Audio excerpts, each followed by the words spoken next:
Hello guys, আজ আমি হাজির হয়েছি। তোমরা কেমন আছো? ভালো আছো তো? ভালো থেকো। আর আমি এখন আমার নিজের লেখা একটা কবিতা আমি বলতে চাই। আর আমি কবিতা লিখতে খুব ভালোবাসি, তো শোনাচ্ছি কবিতাটা। কবিতার নাম মা ও ছেলে।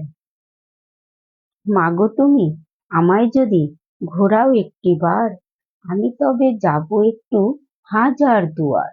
সঙ্গে নেব দিদি আর নীল বন্ধুকে, যাব আমি কাঠগোলাপার জগৎ শেঠের বাড়ি। উঠে পড়লাম ঘোড়ার গাড়ি, চলো তাড়াতাড়ি।